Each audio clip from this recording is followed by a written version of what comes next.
उनके ऊपर सवाल उठना बनता है। जिस तरीके से फॉरेन फंडिंग इस मामले में दिखाई दे रही है, सवाल उठ रहे हैं, वो पूछने पड़ेंगे। अब आप सामने होंगे तो आपसे पूछेंगे, कोई दूसरा उनके पक्ष का आएगा तो उससे पूछेंगे। आप कह दीजिए हमारा कोई लेना देना नहीं, आप कह दीजिए कि नहीं हमारा इससे रिश्ता नहीं है, हम मान लेंगे, लेकिन हमारा कोई रिश्ता नहीं है। ठीक है सर, ना हम ऐसी फॉरेन फंडिंग के खिलाफ हैं जो हमारे देश के तोड़ने की बात करती हो, जो किसी देश के टुकड़े की बात करती हो। ऐसी फॉरेन फंडिंग जो लेता है वो भी पापी है और जो भेजता है वो भी गुनाहगार है। चलिए अजय जी और अभय जी दोनों के पास आता हूं फटाफट से। अभय जी, आप लोगों को, आपको क्या लगता है पीएम ने क्या कहा, आंदोलनजीवी कहा या फूफी कहा? आज प्रधानमंत्री जी का भाषण अच्छे शब्दों का भाषण था, मगर अर्ध सत्य और झूठे तथ्यों के आधार पर था। प्रधानमंत्री जी ने श्रमजीवी परजीवी का तो उल्लेख किया, मगर उनकी पूंजीपति जीवी सत्ता का उल्लेख करना प्रधानमंत्री जी भूल गए। प्रधानमंत्री जी, आत्मोद्भुक्त और अहंकारी सत्ता आत्मनिर्भर भारत का निर्माण नहीं कर सकती। आप पूंजीपति आश्रित सत्ता सरकार का निर्माण कर रहे हैं, जो हम होने नहीं देंगे।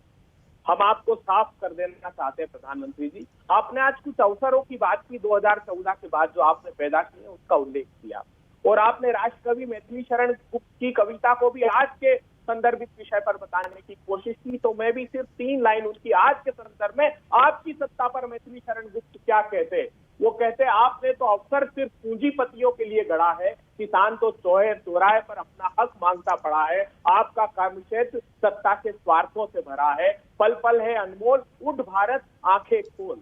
आपका पहला सत्य और तथ्य मैं उजागर करता हूं, ये 2014 का जून का परिपत्र सारे राज्यों को कहा समर्थन मूल्य के ऊपर 150 रुपए बोनस दिया तो मैं आपका अनाज खरीदना बंद कर दूंगा प्रधानमंत्री जी। ये दूसरा शपथ पत्र फरवरी 2015 का सुप्रीम कोर्ट का, जिसमें कह दिया कि 50% ऊपर समर्थन मूल्य अगर लागत का दे दिया तो मार्केट डिस्टॉर्ट हो जाएगा प्रधानमंत्री जी। ये तीसरा परिपत्र है जो कि बिहार का है।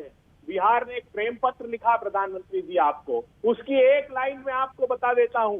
उस बिहार के प्रेम पत्र में उन्होंने कहा है कि हमारे यहाँ जो इंफ्रास्ट्रक्चर है मंडियों का वो पूरी तरह खत्म हो गया, किसानों को फसलों के दाम नहीं मिल रहे, आप धान का मक्के का जो समर्थन मूल्य तय करते हैं बहुत अपर्याप्त है, 2526 और 2532 रुपए कर दीजिए। 2016 में आपने प्रधानमंत्री फसल बीमा का जिक्र किया प्रधानमंत्री जी। प्रधानमंत्री फसल बीमा योजना में 2016 खरीफ से लेकर 19 तक 26,140 करोड़ रुपए निजी कंपनियों ने शुद्ध मुनाफा कमाया। अगर ये नहीं होती तो वो सीधा किसानों के खाते में जाता। आपने एक के बाद एक 3 अध्यादेश लाने का दुस्साहस किया, भूमि के उचित मुआवजा कानून जिसको सारे राजनीतिक दलों ने मिलकर पास किया था। आपने प्रधानमंत्री सम्मान निधि की बात की, 15,000 रुपए प्रति हेक्टेयर आपने लागत का मूल्य प्रधानमंत्री जी बढ़ा दिया। 2,36,000 करोड़ रुपए किसानों से प्रति वर्ष निकालने लगे और सिर्फ 60,000 करोड़ रुपए, 6,000 रुपए प्रति वर्ष किसानों को देने का स्वांग आप रच रहे हैं। इन 3 काले कानूनों में आपने असीमित मात्रा में संग्रहण की अनुमति दी है और मंडियां आपने कहा समाप्त नहीं होगी तो समाप्त होना प्रारंभ हो गई। मध्य प्रदेश उसका उदाहरण है, उत्तर प्रदेश उसका उदाहरण है, बिहार में तो है ही नहीं, जो बिहार गाने गा रहा है। बिहार से नेता बैठे हैं, उनसे पूछता हूं, आपकी बात पे जवाब ले लेता हूं। अजय जी, इनसे पूछा था, इन्होंने तो बताया नहीं, पीएम ने आंदोलनजीवी इनको कहा या फूफी इनको कहा अपने भाषण में? नहीं, ये तो परजीवी है, ये आंदोलनजीवी नहीं है, ये पूर्ण रूप से परजीवी है। ये आंदोलनकारी को फंडिंग फाइनेंस करते हैं, इतना पैसा कमा लिया इन लोगों ने। अभय जी को बस यही कहूँगा, उम्र निकल गई है आपकी, अपने मार्क्स ढूंढते ढूंढते सिर्फ शीशे साफ कर रहे हो आप। अरे अब तो संभलिए। आज तो मनमोहन सिंह जी को इंगित करके मनमोहन जी के शब्दों को प्रधानमंत्री जी ने कहा कि प्रधानमंत्री रहते हुए मनमोहन सिंह ने क्या कहा, वो आपने नहीं सुना।